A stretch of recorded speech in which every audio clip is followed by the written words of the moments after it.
Hello, my name's Dr. Garth Jones from the University of East Anglia. What I'm going to do today is to tell you about computational chemistry. So, what is computational chemistry? Computational chemistry is a branch of chemistry that's relatively new.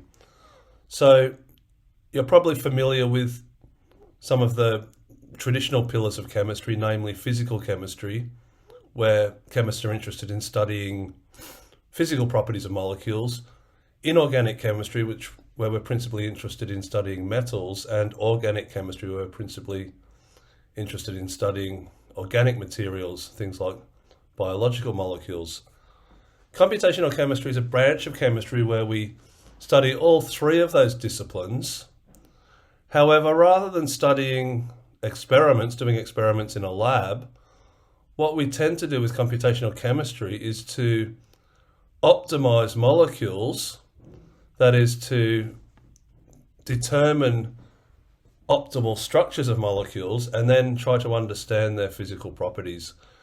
So what I'm going to do in this short talk is just to tell you about the sorts of things computational chemistry can do.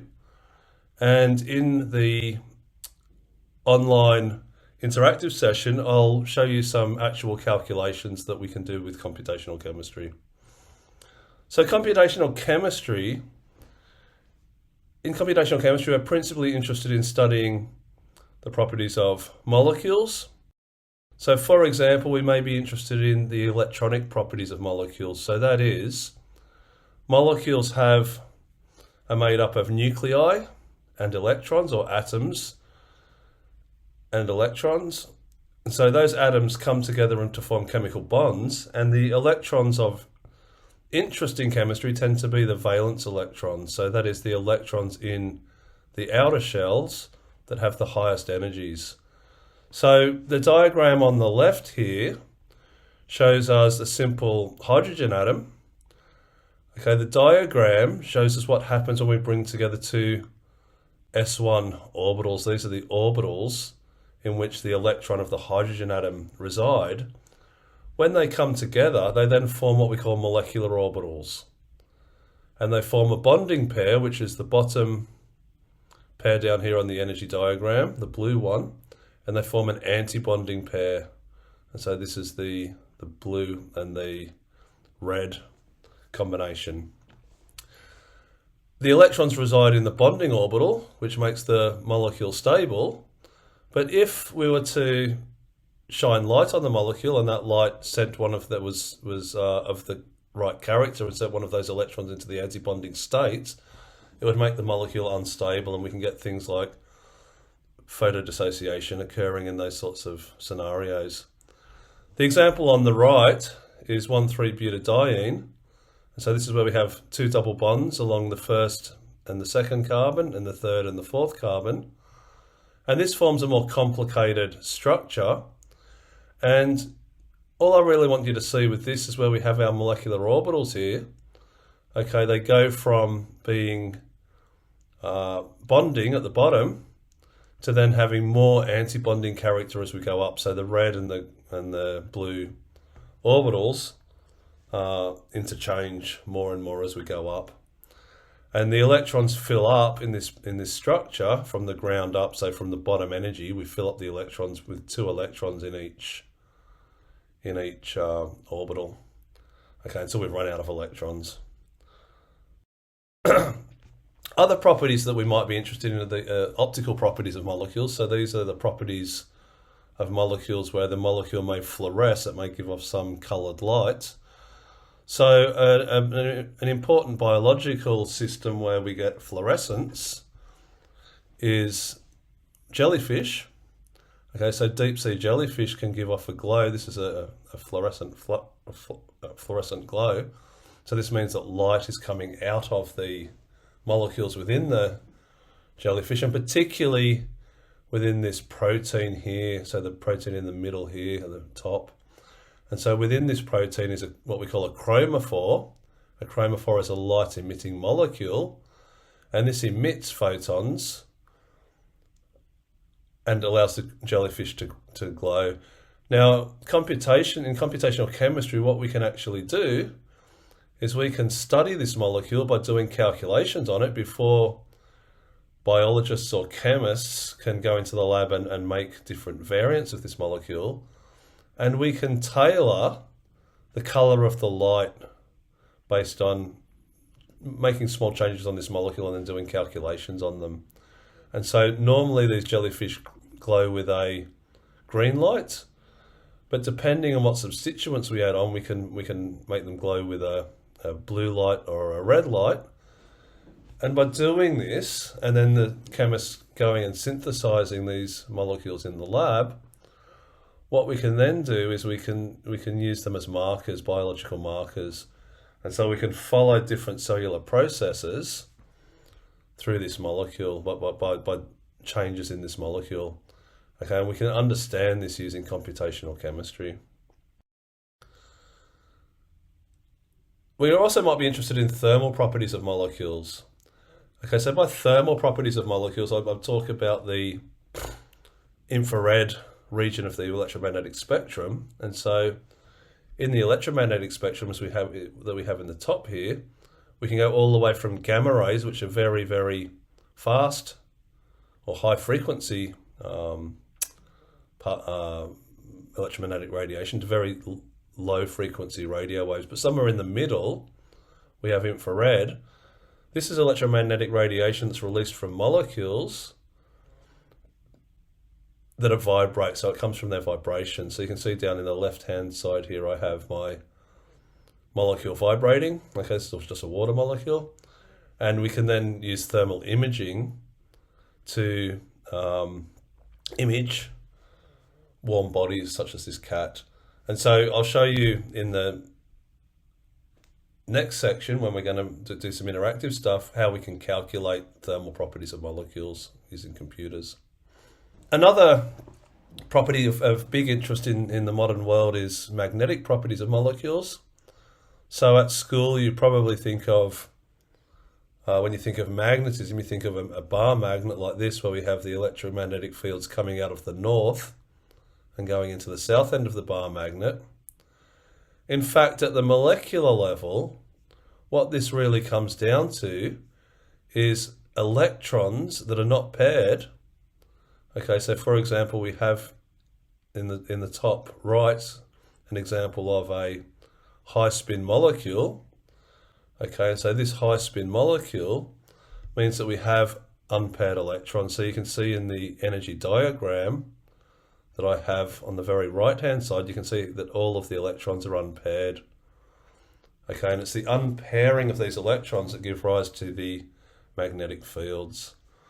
And so in computational chemistry, because these molecules are very, very difficult to make in the laboratory, and because often the chemists making them might not fully understand the principles involved in trying to get molecules that have spin systems set up like this, where we have a lot of unpaired electrons, we can use computational chemistry to do these calculations on the computer and make predictions about the spin properties of the molecules and therefore the magnetic properties of the molecules. Okay, so we have an example here where we may have two different configurations in the bottom diagram, where we have what we call the low spin configuration. Okay, and this would be just with one unpaired electron, or we could have a high spin configuration when we have three unpaired electrons. Okay, and by using computational chemistry and playing around with the different types of molecules and the different conformations of the molecules, we can have a much better understanding of the magnetic properties of molecules, and then chemists can go into the lab and make those. Some of the sort of calculations that we can do. Okay, an example of what we might calculate when we're actually doing computational chemistry is we may construct a potential energy surface, what we call a potential energy surface.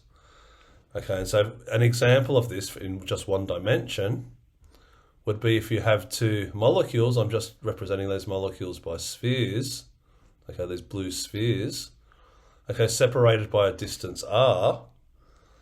Now, as the spheres, if you can imagine the two spheres separated at a very, very large distance, they don't feel each other's energy. Okay, and so we would be right over on the right-hand side of this curve. The red line represents the energy of the molecules, or the interaction energies between them, I should say. Okay, and when they're very, very separated, then the energy is zero. So you can see that the line on the right-hand side corresponds to zero on the left axis. As we bring them together, so this R gets smaller and smaller and smaller, then they start to stabilize one another. They feel each other's presence. And by feeling each other's presence, there's an electrostatic interaction that stabilizes the molecule. It actually becomes more energetically favorable for them to be a particular distance apart. Okay, and that's where we have down here just below the 4 on the bottom axis. Okay, but as we move them further and further together, then we get repulsive forces kicking in.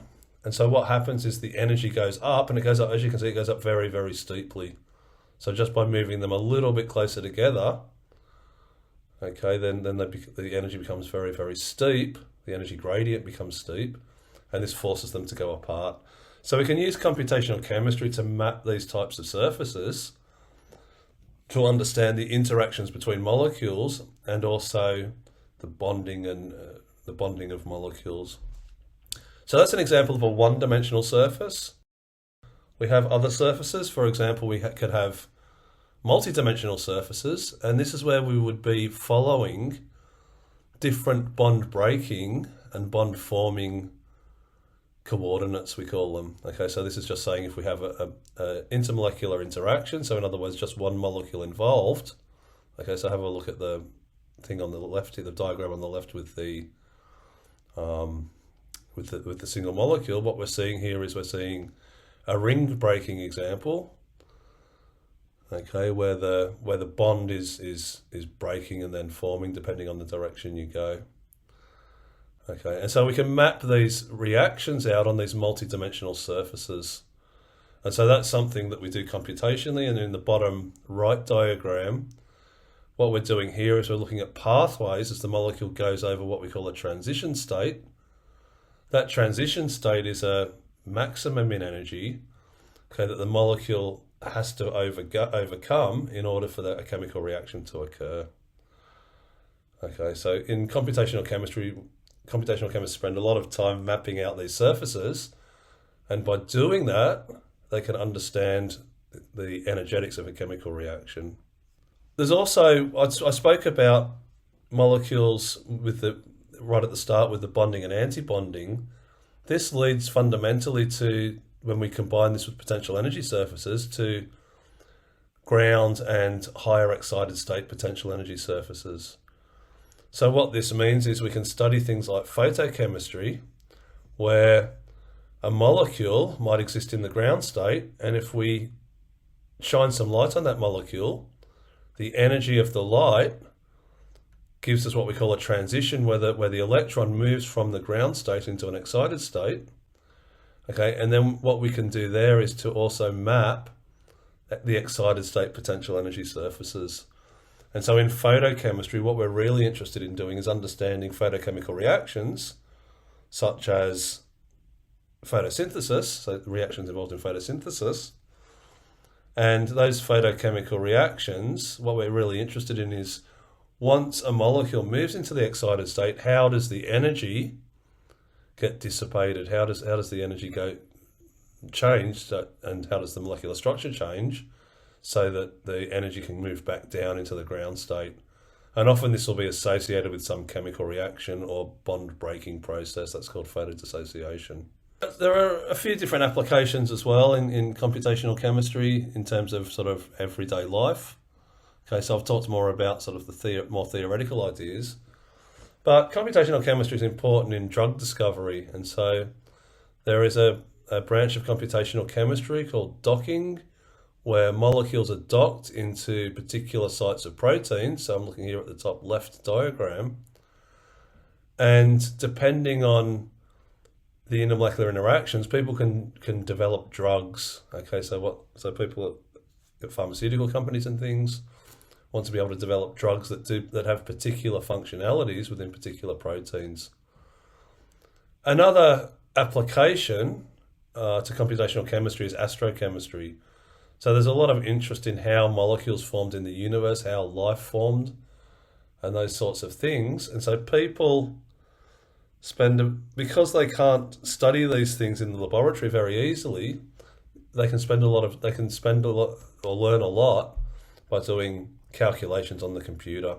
And so what astrochemists tend to do is to do a lot of calculations on the computer to generate computational outputs that are basically forms of spectra, and then they can compare those computational outputs to spectra that they obtain through radio telescopes. And this gives them a lot of information on how molecules were formed in the universe, and that this may lead on to a good understanding of how life came about. Okay, so I'll leave it there. That is the end of this talk. What I'll do now, or what I'll do when I see you on Monday, is I will show you some examples of some quantum chemical calculations and the sorts of things we can get out, and you can have a look at some of the spectra and the molecular structures that we can calculate. Thank you.